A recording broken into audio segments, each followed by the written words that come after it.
You're a little nervous together. Who is we? Indiana. Yeah. Oh. Yeah. Yeah, we shot this weekend? Yeah. I think so. I think we're gonna win. Yeah. Yeah. Are they 100% in the playoffs? No, if they say we get like killed, Yeah. they're gonna kick us out. We gotta keep it within like 15 to 10 points. Yeah, it's gotta be a game. Yeah, we gotta like cover the spread basically. If it's 14 What's points. good to what happens to us? That kind of sucks. I mean, It sucks because we're 10-0. they might beat Ohio State. We might. They might. Oh. They haven't seen anyone like us yet. Haven't. Seen anyone like us. You're signatic? That's crazy. It's Great coach.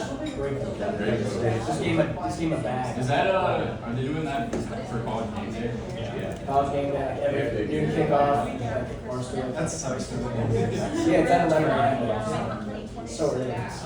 I wish they could flex games like they do in the NFL. But since it's I guess. since it's at Ohio State, it's probably better than it's early for you guys. I don't know, they might be a little sleepy. So. I don't want to play that game. I mean, if it was a night game, absolutely struggle. Cal Bears, who think that's I'm very sure.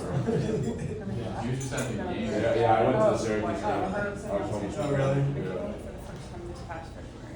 They're not going to figure it out. I don't think I thought they were. I thought they were getting into the They season. beat Stanford. They're playing Stanford this week. Syracuse? That's all that matters. For a game. That's all that matters.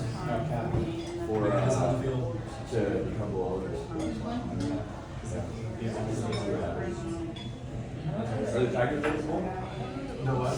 You're Auburn, right? We're not making a bowl game unless we beat. There's the beat A&M and Alabama. I would love for you to beat both of those. I think we. It'd be very good I think for we the, can beat A&M. hope for basketball season. We're only 2.5 points. My dad said they could go for basketball team.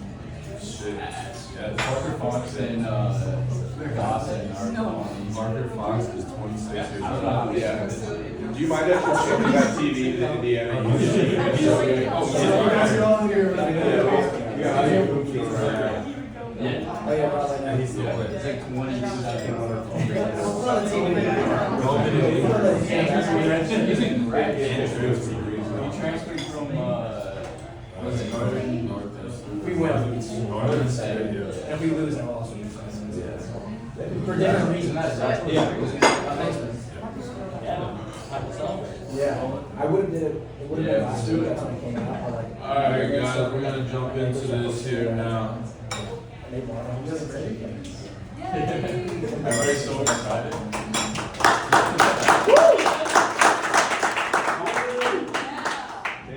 Has anyone attended a homebuyer class before? Okay, not you. That's my girlfriend. She's been to a few of these. Alright. Alright, we'll dive into it. We don't have a clicker. Alright, we just have to have this up here for compliance reasons, but as a disclaimer, like, we're not telling you to do anything specifically, but, you know, you should, but you should listen. Alright, so do you guys know the home buying process? What would your first step be? Anybody? Get pre-approved. Get pre-approved? Okay, yes, we love that. So usually, what people will do is they'll contact the realtor that they know. Everybody's got a friend that's a realtor, and they'll be like, hey, I'm trying to go look at houses. Most people go look at houses and don't know what they actually qualify for. So that's why we like to say to get pre-approved first. So once you get pre-approved, you qualify for a certain amount, and now you can go out and look at homes with your realtor with the right parameters. With that, we also have an underwriting team that we will push all of your information through, and they will be the people that determine how much you qualify for. We will give you your pre-approval based on what we see, and then they will dive deeper into everything and ultimately tell us what's going on. Does getting pre-approved affect your credit score? No. No? Your credit is pulled to get Yeah, a pre-approval. yeah. And that, people are super worried about if my credit score is pulled, it's going to really affect my credit score. Yeah. It's not really the case. It used to be. It may go down 1 point from an inquiry, but for the most part, it doesn't. If you have multiple people like pulling it consistently, like you're having every week someone's pulling it, that could be create racing flags. But and if you're shopping for a mortgage, multiple mortgage companies can pull it within a 2-week period, and it will only register as one inquiry. And then, so if you're out looking for a home with a realtor and you find the right one, you're gonna put in an offer, right? Once that offer gets accepted, then we're pushing things along towards the closing table. Within that time, we will reach out to an appraiser to go appraise the house, and it'll tell us the exact value, or their exact value of what the home is worth. Right. Yeah, just to kind of piggyback on what he said, we're loan officers, or out here it says mortgage bankers. You guys have watched lawyer shows and movies and stuff like that. You can think of us as the lawyer in your real estate deal. If you want to tell us everything about your scenario, credit, income, assets, all the things that we're going to use to make sure that you're pre-approved for that house, we have a great understanding of the rule book, like Fannie Mae, Freddie Mac guidelines. They're the lawmakers of mortgages. We're presenting that case to the judge, which is the underwriter. That underwriter is someone who works for our company, but they know the rule book like the back of their hand. They're the ones making sure we have every document that is needed to submit to an investor, which that investor buys your loan at the end of the process, and that you're good to go and pre-approved. A real estate agent will ask you guys when you're going to look for a house, do you have a pre-approval letter? If not, they're probably not going to show you homes. That pre-approval letter, typically, most loan officers are just going to take a quick glance at what you tell them income-wise and give you a pre-approval letter. With our process, we're actually submitting that to an underwriter up front. A lot of mortgage companies, they won't actually an underwriter won't look at your loan until you're actually under contract on a home. We're submitting that up front, so you have no worries when you're going to submit an offer for a home. Does that make sense? Yeah.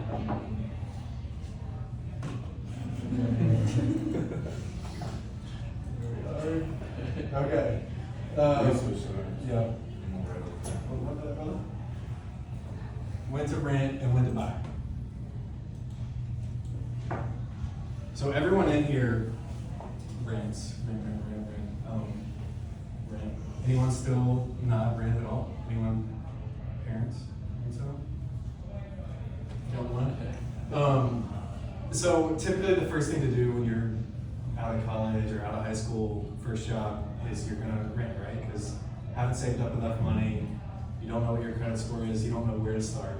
So that's when renting is a good choice. But everyone, American dream, right, is to own a home. That's why we're here. We all know we want to be homeowners in the future. So just quick benefits of owning. We all know them for the most part, but when would you want to move into a home? When you plan to live there for more than 3 years, so you're not just signing a 1-year lease. If you want this to be a long-term play. You're trying to build wealth, or it's an investment. We'll get into the benefits of owning later, but owning a home is an investment. It's like a 401k or a stock account. There's tax deductions with owning. I'll get into what those are here in a second. And then the ability to customize and renovate. So if you have a landlord, they're not going to let you rip out the tile in the kitchen, or some of them might not even let you have pets. You can't do anything to the backyard and add on an extra unit. So another reason why you want to own, right? All right. So, what do you guys know about net worth? I'm assuming. Do you know how it's calculated? Assets. Yep. So yeah, it's the total assets minus your total liabilities. So that's kind of how you come up with the net worth. And then obviously, so most of us are renting. So when you're paying those monthly rent payments, you're not actually building any equity in the property that you're renting from. So the biggest benefit of being a homeowner is obviously you're going to be putting those payments towards your mortgage. So you're actually going to be owning this when it's all said and done. So these are just some averages of the net worth, like for a renter versus a homeowner. So obviously you can see because of inflation and some other things, it kind of goes up every year. But for 2024, the average renter has a net worth of about $10,000. And then the average homeowner has about 42 times that, so you're looking at about 415,000. That's pretty crazy stats. I mean, it could be a little misleading, right? I mean, the people who own homes typically have way more money that they can actually put into a home. But still, even with 42 times, I mean, it's probably, we're just talking about appreciation that's grown in it. It's probably still 20 times that amount. Crazy stat. And I mean, the 10,000 is just It's somebody's sad. bank account. It's sad. That's like cash. Because they only have assets. Okay. So now we have a thing in your packet that you can fill along with us, but I want to do. Does that have a pen? We good? Yeah, we have pens. We're gonna do a comparison of true rent cost versus true ownership cost, and just see how they match up. Let me ask this: does anyone know what the average rent for a 2-bed, 2-bath in Nashville is? 6,000. 25. Yeah, I was gonna go 21. 21? You guys are all close. Nobody said. 32, 28. Boom. Oh, 22. 22. You want a free winner. You want a free winner. 22. You guys are all over. This is going to be maybe tough. I'll alternate back and forth. All right. Average rent in Nashville, 2-bed, 2-bath, $2,200 a month. Times that by 12. Anyone do quick math? Anyone know that times 12? Oh man.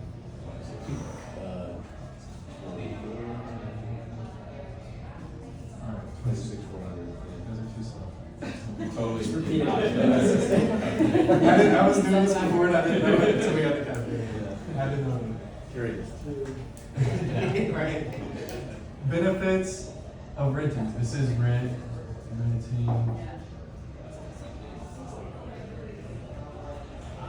Do you have any, these are just gonna be financial benefits. Appreciation. Does this property that you rent, that all of us are currently renting in, does that property grow in value every month, every year? The property. Yeah. The property does go up in value. The renter is not getting any benefits of that. The landlord is. We're losing. Yeah, we're double losing. This class is That's a great point. Have you guys got any tax benefits from renting? No. No? Right? When you're doing your TurboTax, there's no like rent line. What did I pay rent this year? And then principal reduction. First of all, does anyone know what principal is? Not the guy or girl that taught at your school or managed the school. Like your upfront payment? Kind of. every like for a home, it's going to And interest, right. What is the principal portion of that? usually 80%. But like, so you have a mortgage payment, right? So the interest is the cost of, to have the loan. Principal is the portion that is slowly coming, the loan is coming down by paying.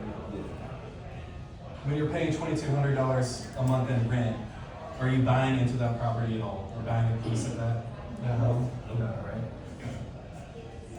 So obviously all these are just set up for the benefits of owning.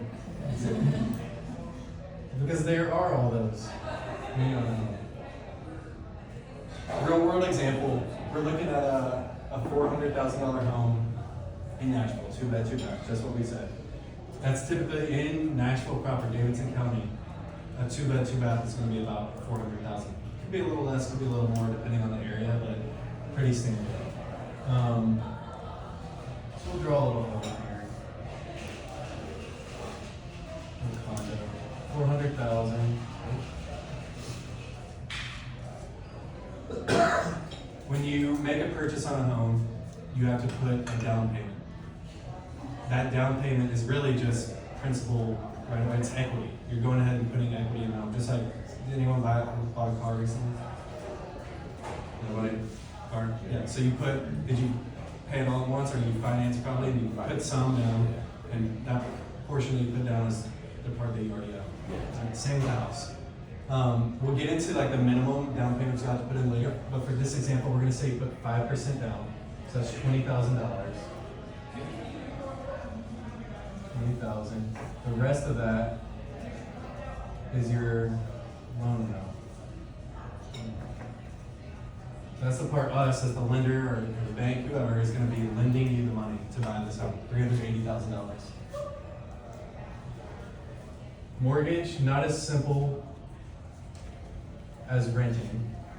There's all these little, let's see what we got. All these little line items that add up to a total. Let's stay here for a second. Okay. Yeah, let's stay here for a second. P we already talked about, right? Principal. I we talked about. Interest. Yeah.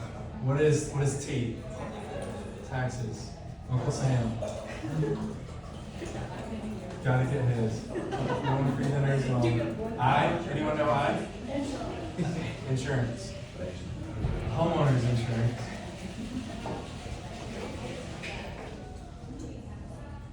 MI. Any guesses on MI? Mortgage insurance. Oh, was it on the sheet? It's on the screens. That's so funny. Mortgage insurance. Well, answer me this. What is mortgage insurance? Insurance in case you miss your mortgage payment. Which only applies if you borrow, if you can't get 20% down payment. Right. No. Yeah. If you put down less than 20%, you have an additional part of your mortgage payment that is mortgage insurance. Used to, I never remember the year it was, but used to you had to put down 20% to buy a home. It was required. Then they're like, how can people buy homes? Nobody can buy homes. We have to add mortgage insurance in, and now people can borrow it on. They can't buy homes.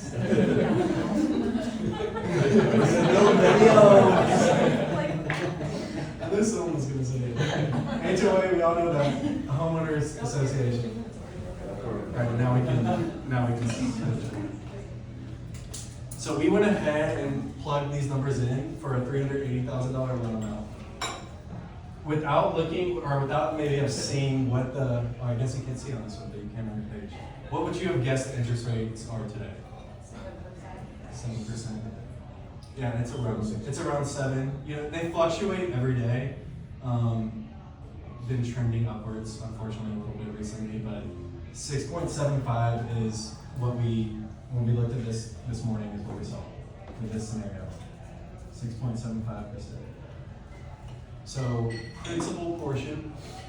Oh, we didn't put that on there. Yeah, we'll do principal portion with 6.75, 380.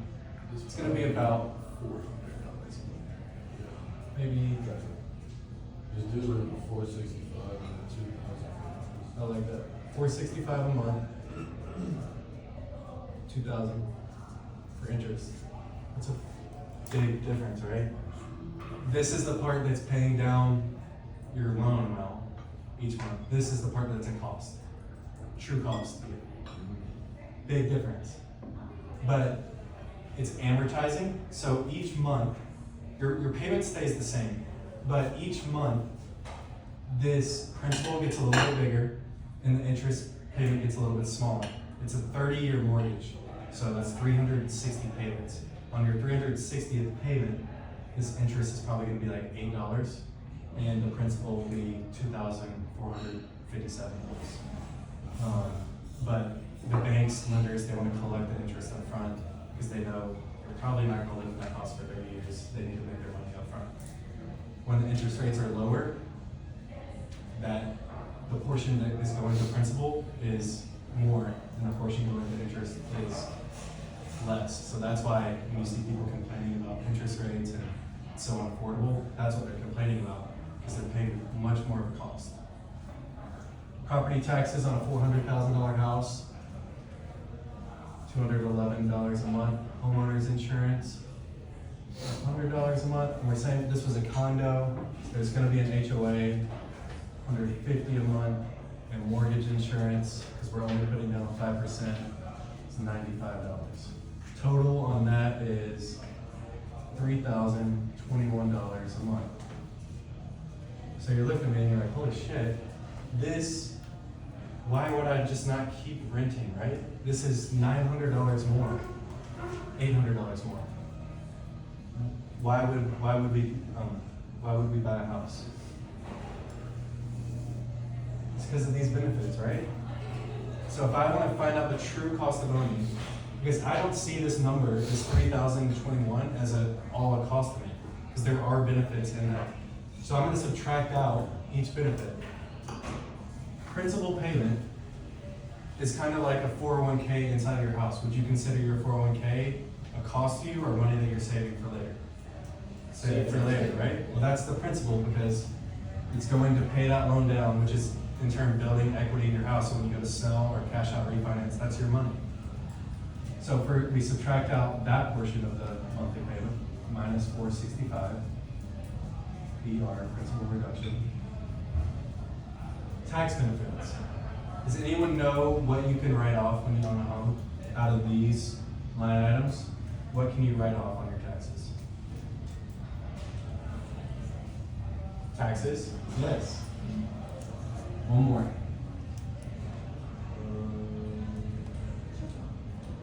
Free drink for anyone who. Insurance, mortgage insurance. HOA. Not HOA, it's interest. Oh. Who got that? Who got interest? Yes. Got both.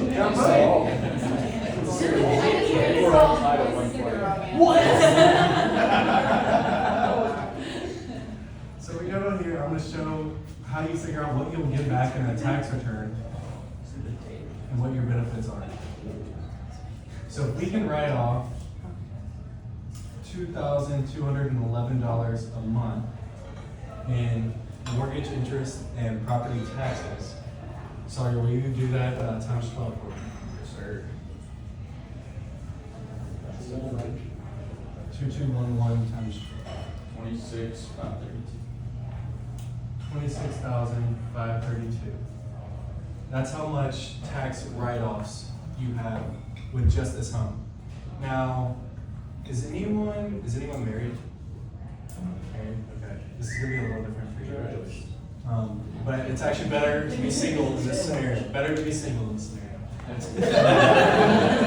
In every scenario. You go back to Indiana again, not to worry. Exactly.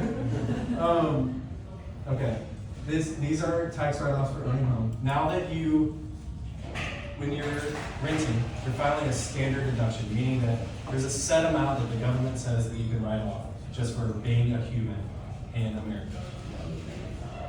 Thank you, government. That number, because we're trying to find a benefit, that number we have to subtract out because we would have gotten that anyway. It's $14,900 in 2025. So when you guys go to file your next year's tax return, you'll be able to write off this in a standard deduction.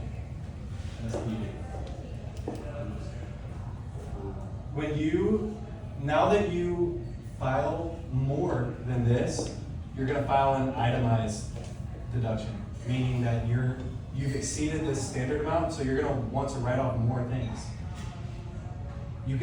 Now when you go to Goodwill and they give you that receipt and you're like, what am I gonna do with this? Or you give to the church, or anything that you give that can be written off when you go through your line item on TurboTax, and it's like, did you do this year?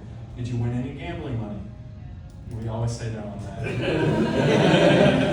Now, did you lose any? Now you can write this off. Yes. So we're not gonna add anything additional to that. We're just gonna say you don't have any extra. You're just writing off this. That's where it's not better to do Right. Will you subtract it out?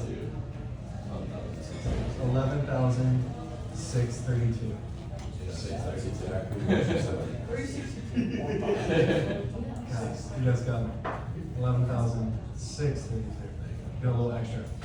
This is how many additional taxes we can write off by owning this home.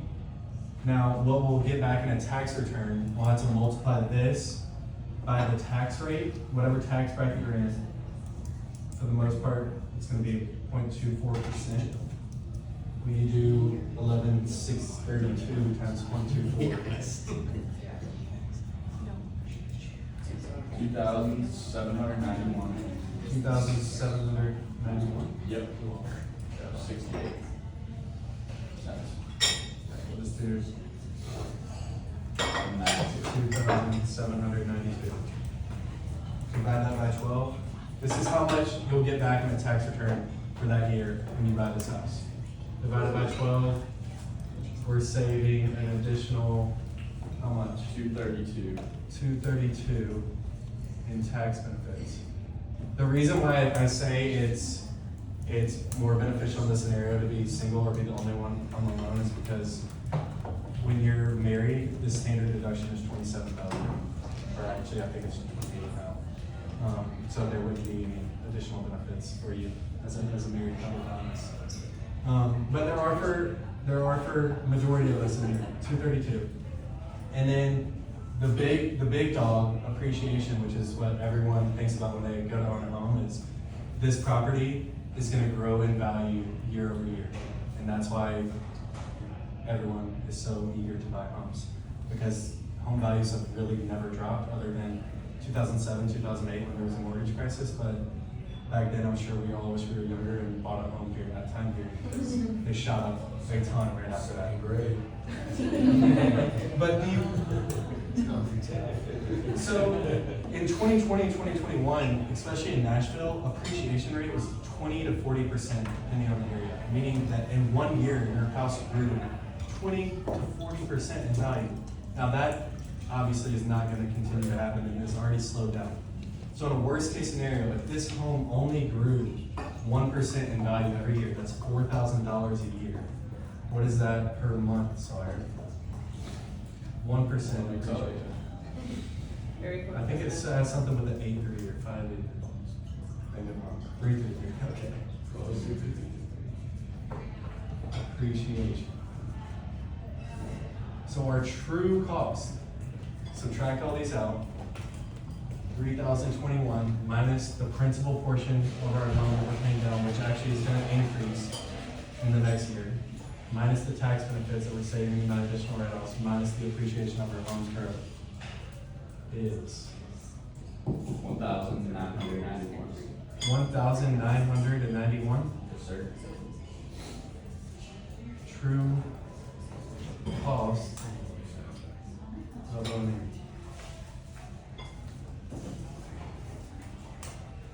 So that's why I said I don't see that 3,021 as high as it really is, because the money that is actually going out of, yes, this is coming out of your paycheck every month when you pay your mortgage, but the only part that's a cost to you is the $1,900. Renting, every single bit of that is a cost to you. There's no investment in it. So it actually makes more sense to own a $400,000 home than it does to rent for $2,200. It's the fine line of it. Alright, so who wants to buy a house now? This sounds super excited about it.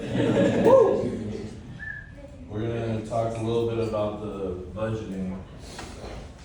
So when we're going through like the pre-approval process, we're gonna calculate like your incomes and your debts. So it's called the debt to income ratio is what we use to qualify you. If you look in the packet, we have on the second page, you don't have to announce how much you make, but just go ahead and put in there like a rough estimate of what you make per month. And then on the following page, you can put in your credit score and then also the same income you had before.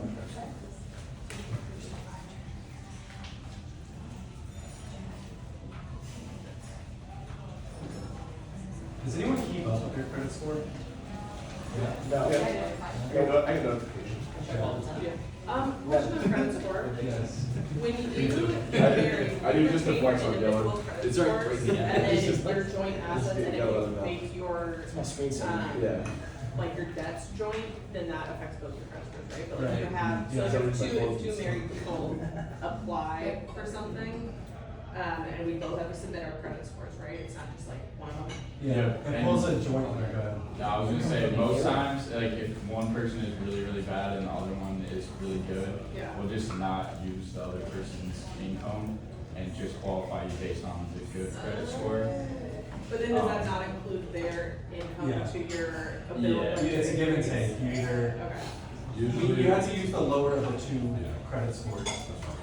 Which is you have 3 credit bureaus. There's Experian, Yeah. TransUnion, and Equifax. The middle score of those 3 is taken for Yeah. your mortgage score, and then if you have 2 people on it, it's the lowest of those 2 middles.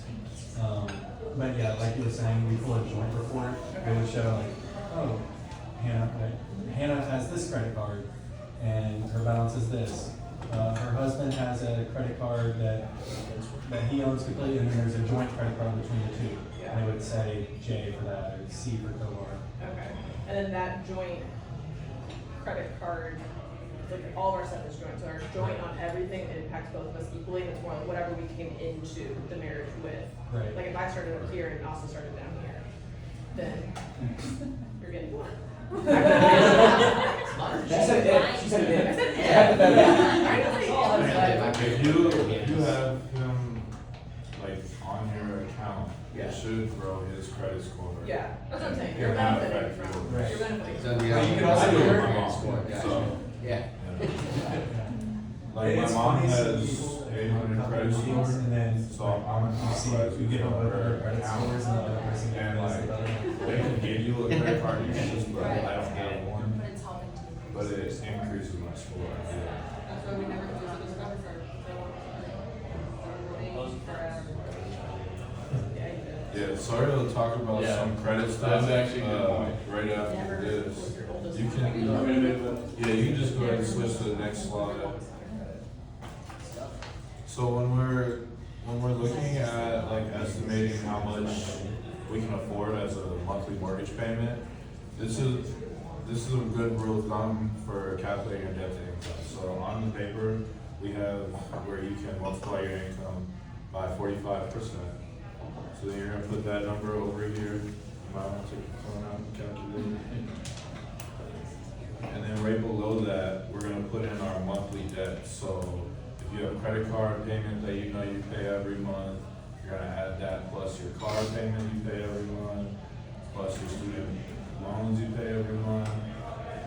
And for Like the credit cards too, it's just like your minimum payment per month. So if you're, even if you're paying it all off every month, that's not what we would use to like calculate that. So even if you're paying $1,000 a month, if your minimum payment's 50 or something, that's what we would use. Interesting. Where's the tape? Gotta try to help us out. Yeah, that's what it It has sticky on.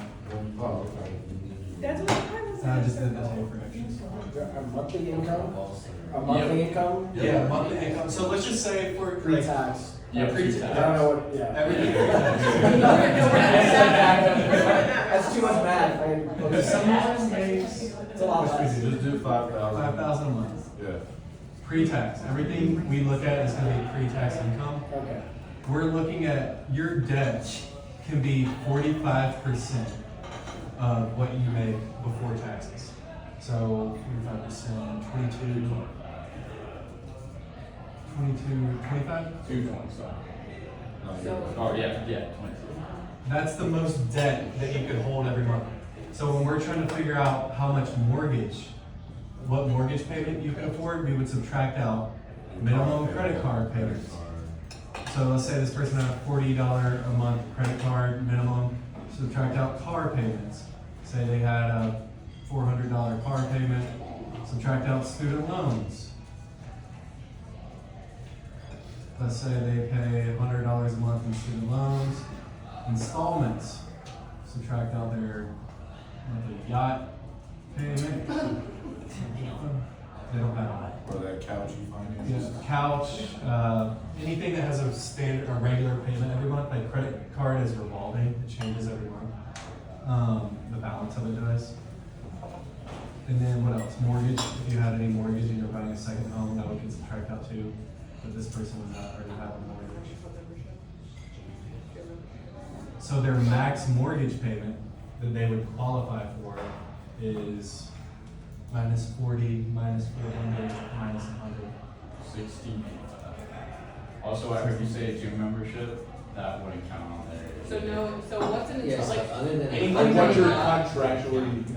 Yeah. Anything that you have to pull a credit report to get financing for, so car, credit cards, they pull a credit report when you apply for those. Cell phone. Student loan, no cell phone. Really? Yeah, well, you can actually you can add your cell phone bill and utilities bill to your credit report. I wouldn't recommend doing it though, because it shows, if you add a utility bill to your credit report, it will show that you have an $85 balance that you owe, and it will show that the maximum is $85. So it's gonna show, report on that you're charging it all the way up, even though it's just a monthly so payment. what about something like a country club membership, where you're locked in for, let's say you sign something for 3 years? Is that technically because you're contractually obligated to be part of it for 3 years, would that be an installment, or is that still something that you could be like, well, I could break the contract, so it's not that big of a deal? That would not show up, unless it would show up on your credit report, which I've never seen that on the credit report. If you had a car payment or any installment payment and you had less than 10 months left due on it, it gets excluded. We don't have to count it. This is fascinating. Yeah. So this would be a max mortgage payment if this person made $5,000 a month, subtracted out their monthly debts on their credit report. This was their max mortgage payment. So if you guys did that on your own, you could figure out whether or not you qualify for that $400,000 house, which mortgage payment was $3,021 a month. Kayla, you looking to buy a house? In a year or two. But what if someone needs something different for money? That's a very good question. Very good question. Are we on, do we have a slide for that? It's in the packet. Yeah. Great question. Great question. So especially in That's probably the best question for Yeah, us. but then, you know, in the service industry though, Yeah. it's not. Right. Don't worry, we can take care of you guys too. That's Okay, but so would rent not, could I not put in rent for the purposes of this? Because Correct. that's assuming I'm not paying rent. Right, because if you're buying, you don't have that expense. Okay, so It's pretty much anything that would show up on a credit report. Does rent not come on a Zero. Like when we're renting and looking to buy. Yeah, so it wouldn't count against you because when you $0. when you move into that new house, you're not gonna rent anymore. Right. Yeah, okay. So that's why we don't have to Oh, count. it's So this when is your you debt will at be. ownership, hypothetically? Buying, Say okay. again? This is your debt at owning a home, hypothetically? Pretty much. Okay. And this is, so, it's tricky because we're saying in mortgage approvals, we're saying 45% of your pre-tax before that money gets taxed. So someone who's making $5,000 a month is really making 35, 32. So you wouldn't want a mortgage of, and if you have these other payments too, you wouldn't want a mortgage of $1,685 if you're this person. So that's where it's like talking to a professional Yeah. who can advise you on, hey, maybe we should look at something a little less, or maybe we're not able to count, like maybe this person makes overtime income or bonus income that we can't count towards the application because they haven't done it for a long enough time. Because anything that's variable, hourly income, bonus income, overtime income, commission income, side gig, you have to do it for 2 years before that income can go on your application. So that's something that we look at too, like, say there's other income we're not counting, we'd say, okay, well, that actually makes sense for you to do because we're not even using this for your application, but some lenders will tell you, hey, 45%, like, you're good, go up to this amount and go buy a house, then you're in debt, and it's not.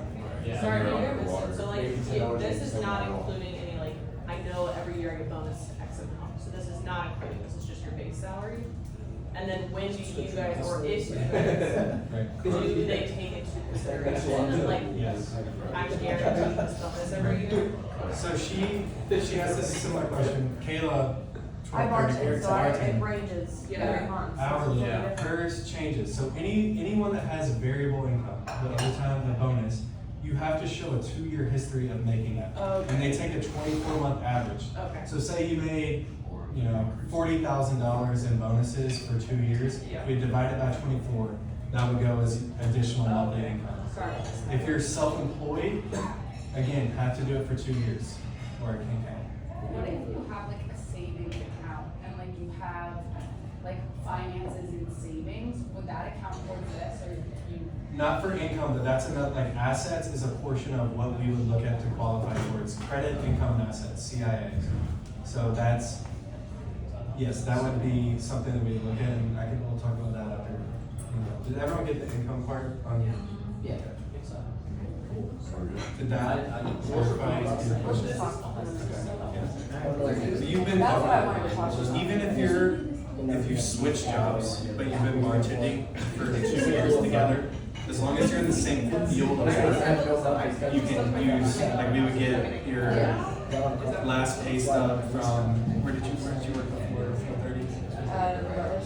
Rutledge, we would get your last pay stub from there just to see how much like tip or bonus overtime income you got there, and then we'd average your 1230 most recent. But even if, so like every year, like I have this money on my account, so like every year it's a different Right. So if you know that you want to own a home, you're going to want to claim it. That's what I wanted to talk to you about, to see how much I Well, we for the can, next 2 years. yes. You got to come to college. We didn't have it together. Yeah.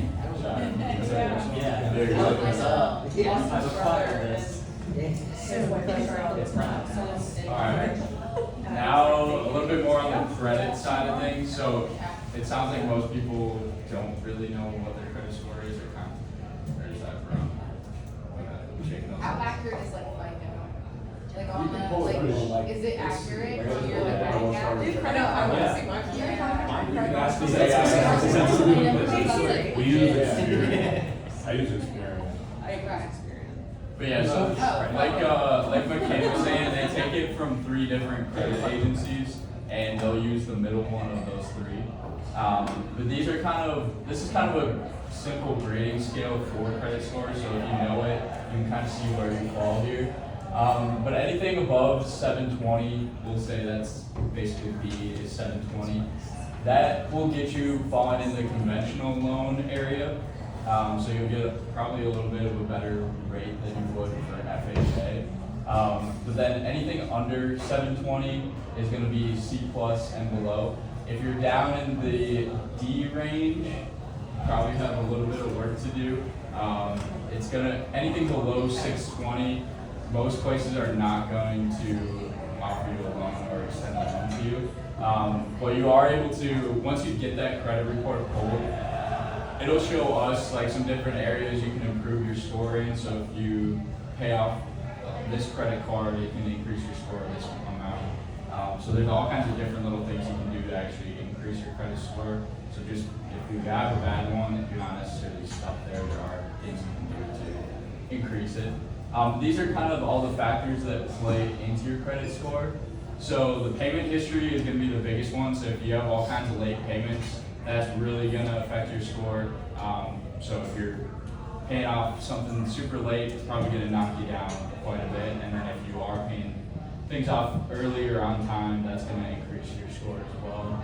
And then the amounts that are owed. So if you have a huge outstanding balance, that's definitely going to be detrimental to your credit score. And like you said, keeping that credit card that maybe you don't use, if you've had it for a while, that can help you out to having that length of credit history. And then new credit doesn't really affect your scores all that much compared to everything else. So if you're opening a new credit card, as long as you're paying it off, it's not going to really hurt your credit score that much. And then the mix of credit as well. So if you have all kinds of different credit, that's not really going to affect it as much in the grand scheme of things either. The biggest piece is just like don't be like too discouraged if your credit score is not great. A lot of us, it can't be that great because we don't have a long history of having credit. That's 15% of what is calculated into our score. So if you're like me, I just got my first credit card probably 5 years ago. I don't have a long time of it tracking that I've paid my credit card on time every month. Amounts owed, like that's a really big portion. If your balance consistently like stays close to the limit, like what say your limit's $5,000 and every month your credit is reporting to the bureau, it's at 4,900, that's gonna ding your credit score, because it's saying, well, even they're paying the minimum on time every month, they're paying the interest payment, so they're not late, but they're consistently keeping their balance right at the limit. That's gonna ding it, because they don't have much room to work with if they got into the scenario where they needed money. But if you spend that much and then pay it off before the end of the month, then if you do that a couple times, then they'll increase your credit limit, so then Right. your usage goes down. Right. Yeah. You can just ask for it. Yeah, Yeah. and then it immediately looks. Right. Yeah, ask for a higher credit limit and never Never be close to it. Is it 30% discount of the general? If it's under 20% of the limit, like your credit score you'll see is start shooting up. And even like if you pay it off every month, if you don't pay it off when the credit card reports to the bureau, it's gonna show that it was a higher balance. And that doesn't mean like by the end of the month when it's due, it's when the credit card reports the data. So the only way you can figure out when that is you'll get an email from your credit card. It's like, hey, here's your statement balance. And usually that email is not on the day that it's due. It's before that. So that's when it's actually reporting to the bureaus. So if you can track that and pay it off before that reports, that's when you're going to start seeing a real increase.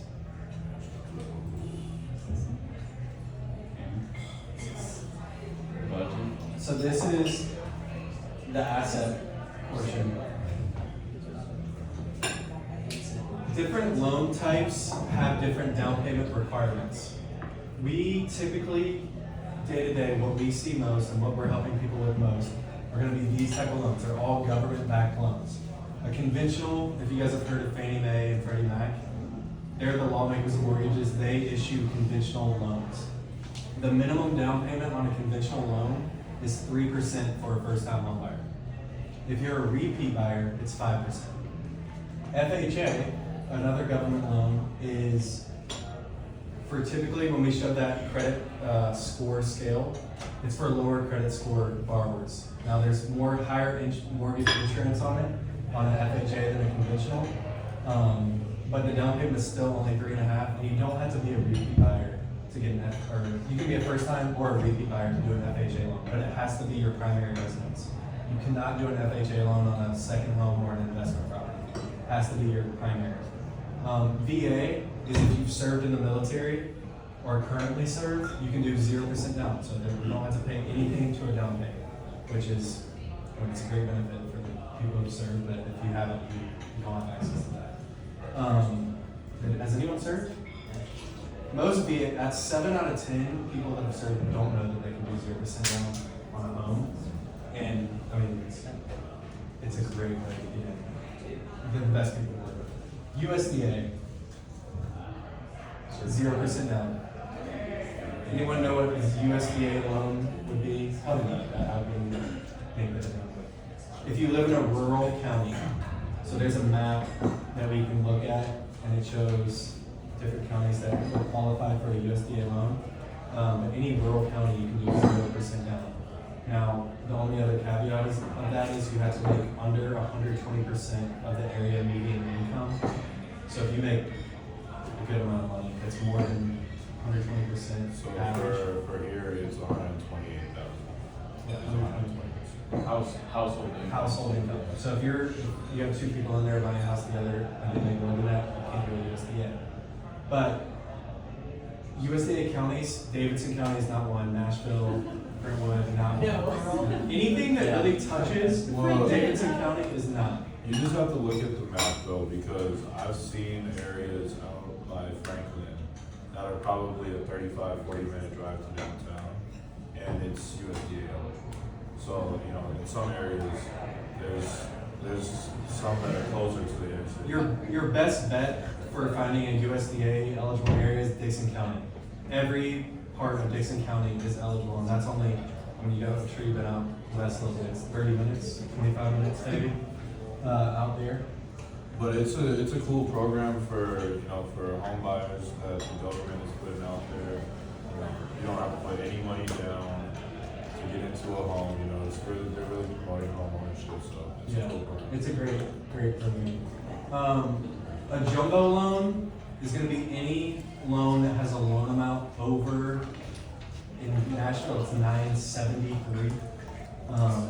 So that's, you know, you're buying at the higher end and you need to finance a lot of that money. That would be a jumbo loan. Most jumbo loans are gonna require you to put down 20%. There are some that would do a 0%, that's a doctor's loan. So if any of you are doctors or know a doctor, you can do a 0% down up to like 2 point something million on a loan. And then they go down to as low as 10% just for the standard guy or gal. But typically 20% is even less for a jumbo. Any questions about loan products? How does this work if you own your own business and say you write off things? I'm no expert, but it's gonna show Yeah. you make less because of write-offs. Right. Say you go for something and you're a successful business and you're going for say a jumbo loan. Yeah. How That's does a great that question. play out? Is the company? A lot of self-employed, you know, or business owners, they make a lot of money, right? And they want to buy a bigger property, but they're writing off, like you said, all these things because they want to pay less taxes. Right. Makes sense. So, but to an underwriter, they don't care. The people that are doing the approval, it doesn't matter what the story is. We may know that they're making way more, but the underwriter is only looking at the bottom line. So that's what is being used to approve. So how do we get out of that? Because there's plenty of people that own homes that write off a bunch of taxes. They would do something outside of these products. There's bank statement loans, which you submit 12 months or 24 months of your most recent bank statements, and we would add up all the deposits for that and divide it by 12 or 24, however many we looked at, and that would be your income. So you're not submitting any income documentation, you're just submitting bank statements, no tax returns.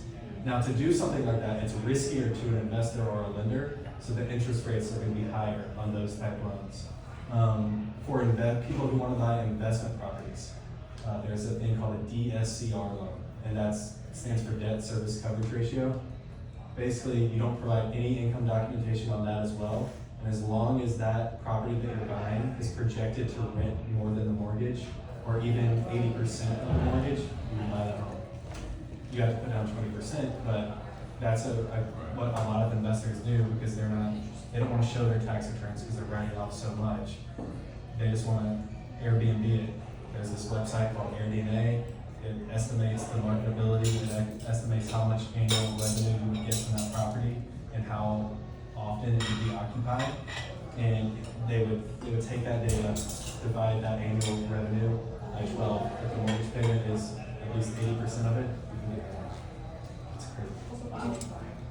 Do these depend on like state at all? Like is there like first time home buyer like benefits in different states for like a lower or higher? Yeah, that's a good question. There are loan programs state to state. In Tennessee, we have THDA. That is a down payment assistance program. You can do any of these loans combined with a THDA, really let's just say conventional and FHA, and your down payment would actually be forgiven or financed. So with THDA, say you did an FHA and threw a THDA on it, that 3.5% that you're using as the down payment, they would either do a loan for 30 years on just that 3.5%, so it's completely financed, basically like a 0% down loan, or you get it completely forgiven if you hold that home for the entirety of the mortgage, so 30 years. Nobody would ever do that. But that's the kicker, is you have to hold it for the entirety of the loan. So like you can't refinance, you can't sell, Yeah. or else you're gonna owe the money that you borrowed on that down You payment. owe it back when you would Even if sell. you refinance the same house and you're still the primary. Correct. Because you could refinance with a different mortgage company, Oh. and they would not get the money. Yeah, there's a bunch of different loan programs out there, but typically first time homebuyer are gonna be in one of these four. Because you're not, unless you are self-employed business owner and you're writing off a bunch on your taxes and you need a bank statement loan, you can still do that for any loan amount. But these are gonna be typical.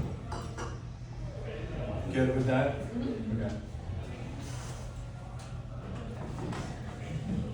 This is good. Ways to lower your mortgage payment. So trying to be a stealthy buyer, if you will, when you're out in the market looking for homes. 2-1 buy down. This is if, say you and the realtor are going to look for a home and they're offering 360, or they're listing it for 360,000. You and your realtor, it's been on the market for 4 months. You're like, this is not worth 360. They haven't come down on the price at all. We need to try to get a deal on this. You could still offer 360,000 and ask for the seller to give a seller credit, meaning that they're gonna help pay for some of your closing costs or help you buy the rate down. So if the seller says, hey, we're not gonna lower the price to 350, but we'll give you $10,000 to help cover your closing costs, you can use that $10,000 to either buy down your interest rate or cover your closing costs. So this is gonna mean less money out of pocket for you, which you would rather do than them lowering the price of the home. Because say they lower it from 360 to 350, well, you're having a 30-year mortgage on that, so you're saving $10,000 over 30 years. If you're keep the price at 360, but then you're getting $10,000 to cover your closing costs, you're getting that $10,000 now. Time value of money, but $10,000 is worth more today than it is 30 years down the line. You can do 2-1 buy down would be, it has to be paid by the seller.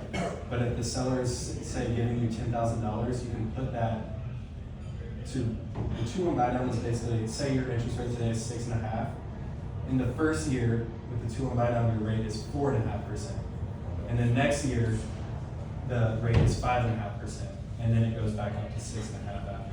The seller is paying that cost with the credits that they're giving you.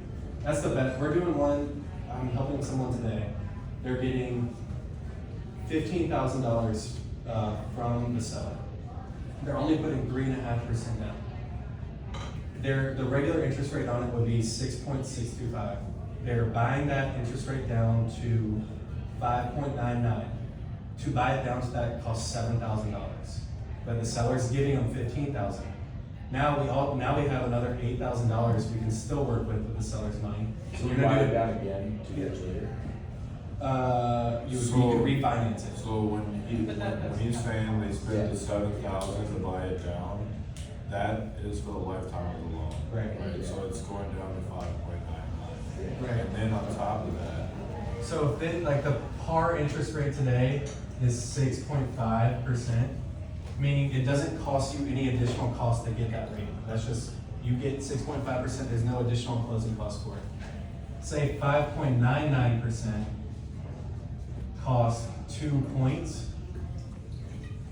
2 points is 2% of the purchase price, or 2% of the loan amount and additional closing costs. So these people's loan amount that I'm helping is $360. So they're paying, that 2 points costs $7,200. So we're buying it down to 5.99, but we still have $8,000 left over. So now we're gonna do a 2-1 buy down on top of that. That 2-1 buy down costs $8,000. Their interest rate in year 1 is 3.99%. In year 2, their interest rate is 4.99%. And then from years 3 through 30, it goes back to 5.99%.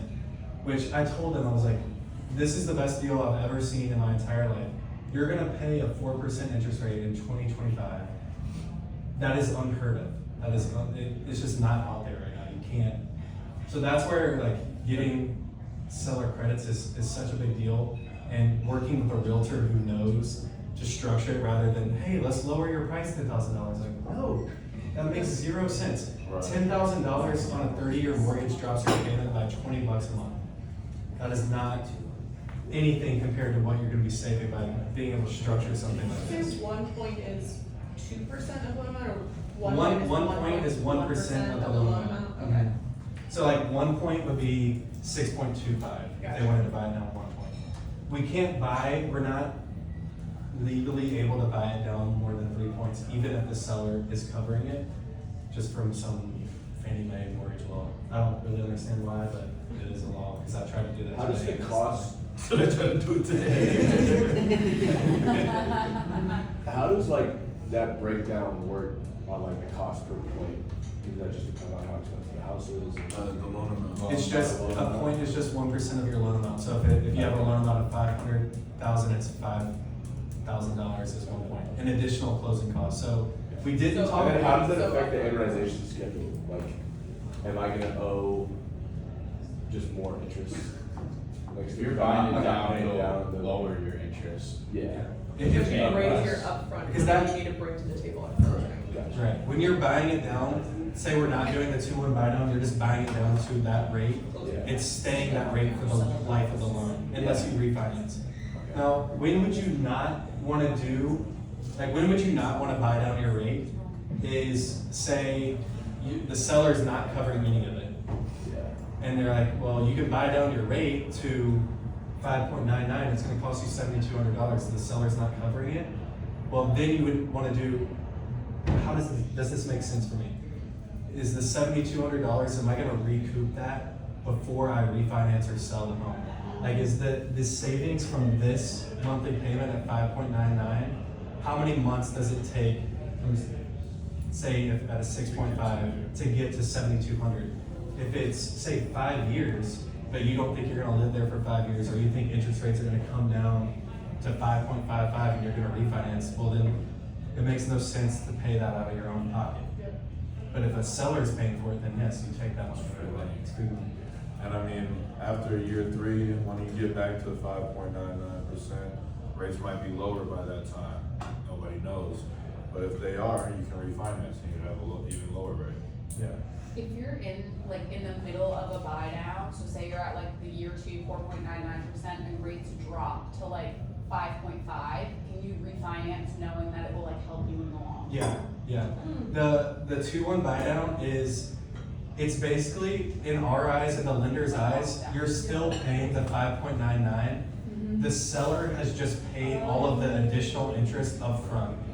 So in our eyes, still, they're just adding that difference from. So it's not affecting, so like my monthly payment will drop, Right. but the amount that I'm paying towards principal stays the same. Basically, the owners are just like Venmoing on the side on top of everything. Yeah, we're holding that money in an account and just adding it on to your payment to reach whatever it would be at Oh, okay, so 5.99. that's why they don't. So would my monthly payment drop? Like, so let's say my monthly payment like was at 3,100, and then we had that. If we do a 2-1 buy down, am I still paying 3,100 a month? So would I pay 2,500 and then 2,700? Yeah, and your first 12 months you pay 2,500. Okay. And the second 12 months you pay 2,700, and then months. But it's not just like delaying the time that it takes to pay off that interest rate. Like I'm not gonna then come back in and now I owe even more. But that's what Sawyer's about to show you. Yes. Oh, Nice.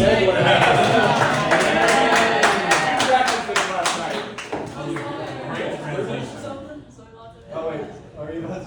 No, I am later, but. Just give it. Yeah, we already talked about that. So, here's how you do that. So if you make an extra, so right here, this is your total interest payment, just if you're paying your normal mortgage payment throughout the lifetime of the loan, that's how much you're gonna be paying once that loan is completely paid off. One way to save money would be to just do one additional payment a year, so one full mortgage payment extra, so instead of 12, you do 13. And over the lifetime of that loan, so this is a 30-year one on that $400,000 purchase price.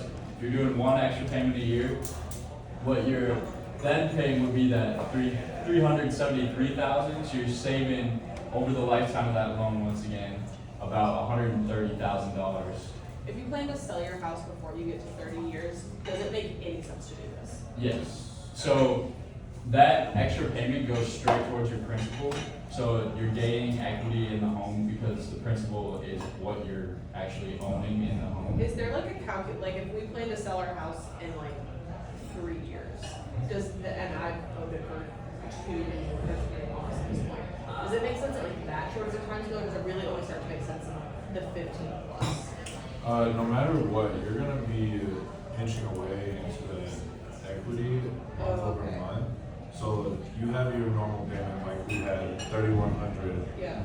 Anything you pay past that, it is going directly into principal. So then when we sell the house, that becomes money that we immediately get in the next month. That goes right what you're back in saying, your pocket. you're right. If you plan to sell it relatively soon, like you're either paying it now or you're paying it now to save inside of your house, but that's just money you're gonna get later when you sell your house. Yeah. Like it's equity that you're gonna net by paying the principal balance down more. Yeah.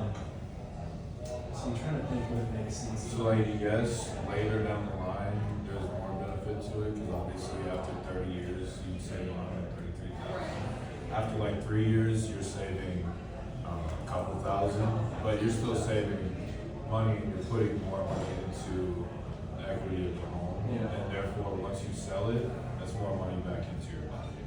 Yeah. Because as that home grew in value, your money that you put in there is essentially growing in value as well. Yeah. Or you can Just just put like that your money stock. and just put it in a stock.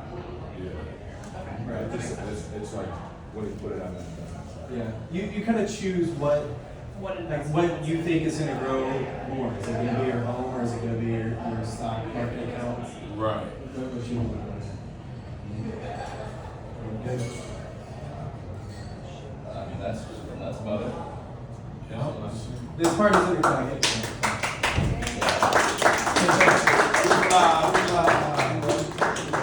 Any questions, comments, concerns, advice for us? One, we've looked at all the different types of loans. You said there were more out there. There's a shit ton. Yeah. So I'm guessing land loans are completely different if you wanted to like buy now, go later type of thing. Yeah. Land loans are gonna be through a different, most mortgage lenders, residential, are not gonna do land loans. Okay. But there are land loan companies, and typically you're a putting. land loan mirror what a interest rate is on a residential. Yeah. Okay. Yeah. And you typically are putting down at least 20, sometimes they might require 50% on a land loan. But there are other companies that could work with you. You just might have a super high interest rate. There's also programs too, just like the USDA, that's through the Department of Agriculture, so they also have land grants as well, so like, there's programs where you can get. And it'll get you money to have one. Yeah, Right, and it's then sell the last of the house or do whatever. What you could do is buy a piece of land that has a property on it that you know you're gonna tear down. Right. Like say it's a 110, you get a mortgage on it. Now you can tell us if the note doesn't, the note lender is, that's the collateral for us, is that Hard to buy. I could look into that. Yeah. That's Yeah. you could do that. And then give you a lower interest rate, you have to put less down. How does refinance? I would love to. It sounds simple. I always figured it was just like, You can only refinance the pending a couple times, right? Like, it's like, You can refinance as much as you want, But but it's you're getting a brand new mortgage for the value of that home. You're paying closing costs every single time you refinance. Closing costs are gonna be a lot less on refinance, like around Closing costs are 1,000 to typically 2,000. 2% of the home. Like when you buy a home, yes, you have to save for the down payment, but you also have to save for closing costs as well, which are 2% of the home's value. And then those are gonna be, it's not our closing costs, really, it's taxes, title fees, mortgage tax, closing protection letter, attorney fee, all these things that when you go to the actual closing, like you're paying for their service, for them to run background checks on the home, make sure nobody else has ownership in it. Now, when you refinance, some of that stuff doesn't have to get done, but you still have to pay like a lender fee, again. It just wouldn't, you wouldn't like. That is so you think you're like, oh, I've got all this money for down payment. Surprise, thousands more. So like when you're saving and you're like, oh, finally made it to 3%, I'm ready to go buy. No, you're not. No, you're not. You need to save 2% more than whatever you want to put down. So when you say you refinance and you have to essentially repay closing costs, no? How does that work? It rolls into your loan. Oh. It's not, you don't pay, like, you're not paying any additional costs out of pocket. It's just- It's going back onto your loan. So say the closing costs were $6,000 and your loan amount at the time you refinance was $350. now your new loan is 36.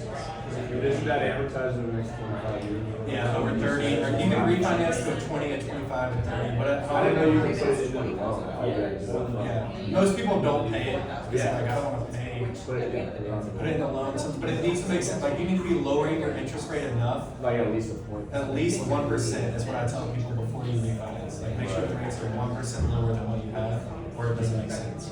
So like people that closed in like 2023, their rate is like 8%, right? So nowadays, they would want to refinance, you know, even though people are complaining about rates being high, it's still way lower than what these people paid last year. Thoughts, feelings, opinions on adjusted rate versus fixed? I would think adjusted rate mortgages would be a great thing to do now. The problem is, the market is not, they know this, and they don't really want anyone taking advantage of it, so they're not, the price of an adjustable rate mortgage is actually higher than a 30-year fixed, which used to be like, you could get an adjustable rate mortgage for a lower interest rate. That's what we did, it was so much lower. Right, and now they've started to realize that, well, rates are probably gonna get lower, these people are gonna win. God And forbid. the bank does, yeah, God forbid. But adjustable rate mortgages, like, What's the limit on the, I should know this, if it's like a 7-year, at the 7-year, it can only go because of 2007, it can only go up or down 2%? depends on your program, but yeah, 2%. There's a marginal cap, an annual cap, and then one more cap that it can't. And you would just have to look at the loan program to see. You guys have it adjustable? Yeah, that's nice. Tell us. 7 year? So I know you said Lots of got bought into this. 3 to 5%. This year, just go to work and make a Is it good living. beneficial or things to come or like an offer to put down 10, 15, or 20? Does it give you more like negotiating power at closing or anything like that, or is it better just to stick with 3 to 5%? Yeah, it depends on your situation. If you are putting, the only benefit really of putting down 20 is you don't have to pay mortgage insurance. So when we did that payment over here, you would not have to pay an additional $95. Got it. Now, if your credit score was super low, or you're putting down a lower amount, that mortgage insurance would be higher. So it being 95 on here doesn't mean it would be 95 on everyone's level. If your credit score is really bad, like helping someone today who wants to do a conventional loan, his credit score is really bad, his mortgage insurance is $900. Oh. Where's the break-in percentage as far as when you qualify to no longer have to pay that? Pay mortgage insurance, and when your loan becomes 80% of the home's value. So even like people in 2021 that they got a loan and they only put 10% down, well, home prices skyrocketed in 2021. So even though they only made a few payments on it, they got another appraisal and their loan was already 80% of the home's value, even though they originally only put down 10%. So they got it done quicker. Now, if the home values are not rising like that, then it's going to take as long as you pay your principal to knock it down. So do you have to do like your base loan amount as soon as you reach 20%, or for some reason you think that your house has appraised exponentially, you can pay an appraiser to come back and say, Right. no, the amount of principal against it is actually 20%, it's appraised value, Right. not necessarily your loan value? Right. Okay. Yeah, so if you get to the point and like you pay your loan down enough, and say it's been 2 years since you've owned the home, and the original value of your home compared to your loan amount now is like 85%. Yeah. You're like, well, in 2 years, there's a chance that my property has increased another 5%, so it could be a good time to look at it. But you're also playing a risk of paying an appraiser to take a look. And there's no like downside to that, like they can't come back that, no, you thought you had 15% paid off, but it's only 10%, it's like either the loan value or the appraised amount, whichever favors you more. It's a combination of the two. But like if you already have the loan and then 2 years pass and I'm like, oh, if you can appraise that at 5% and you get an appraisal that says, no, actually, it's only down in value. Yeah. It's not it's now not, that's what No. Well, if they came back and it went down in value,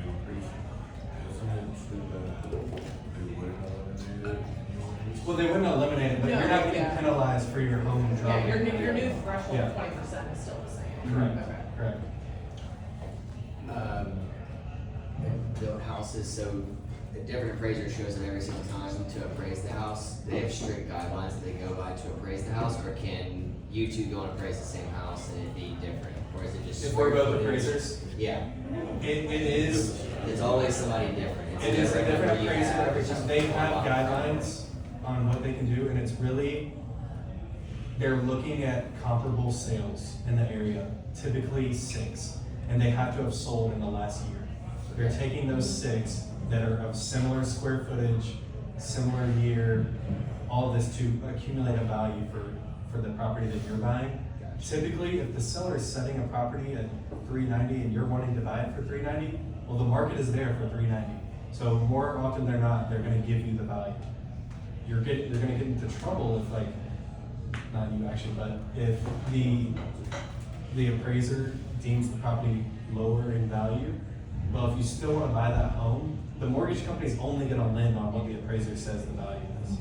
So if anything additional, you have to pay out of pocket. It's not equity in your home, it's not going towards your down payment, that's just additional money you have to pay. Right. So that was the negative of 2020 and 2021, is you had to outbid all these people to get into your home, and typically you're paying more than the home is worth.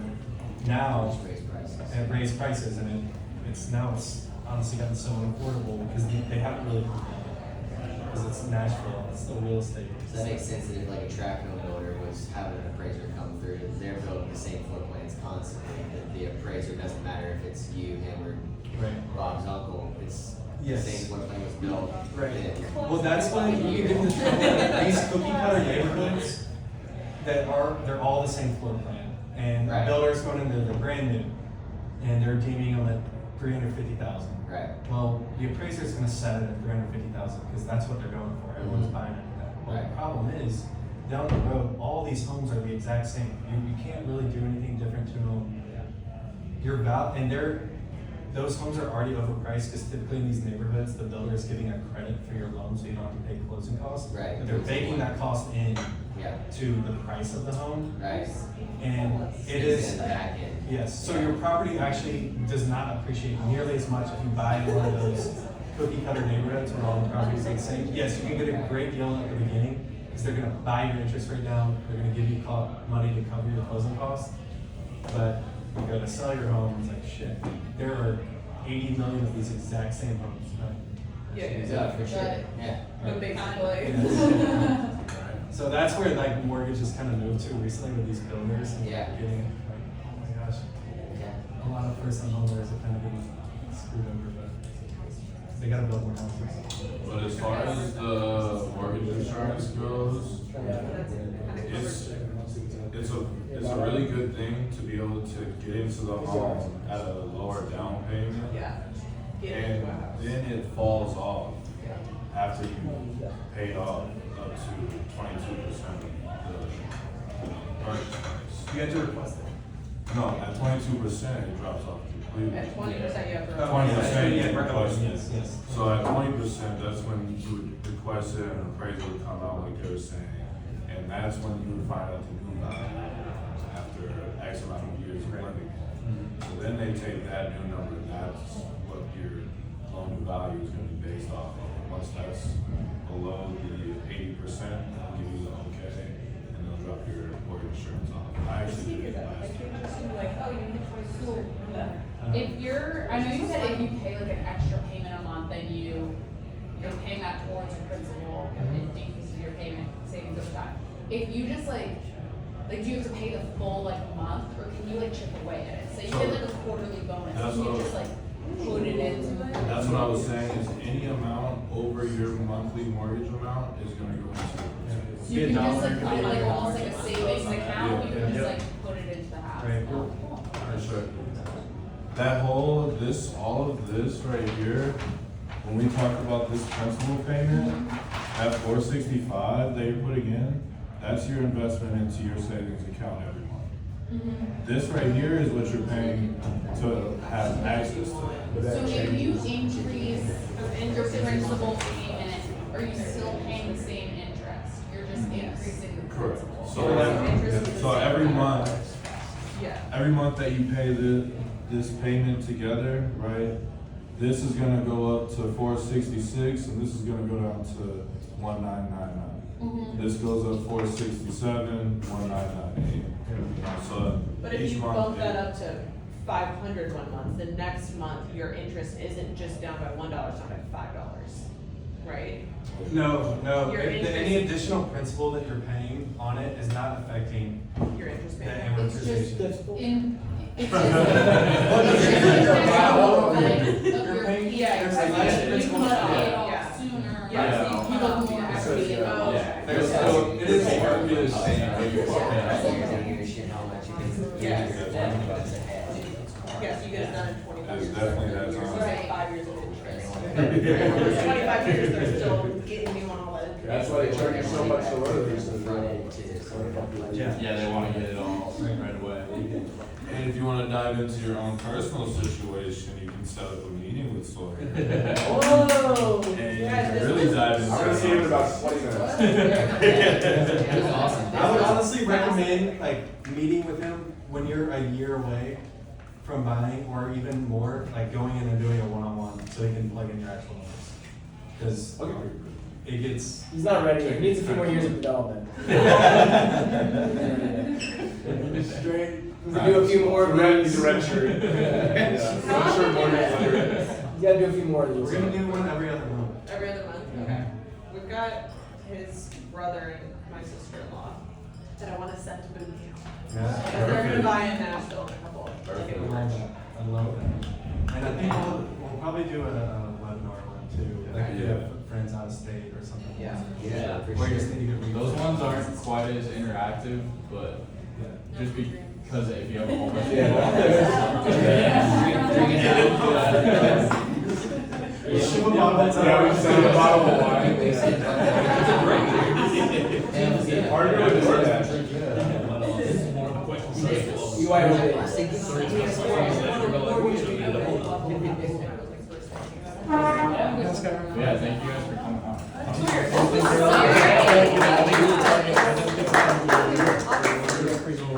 Let's go. Yeah, absolutely.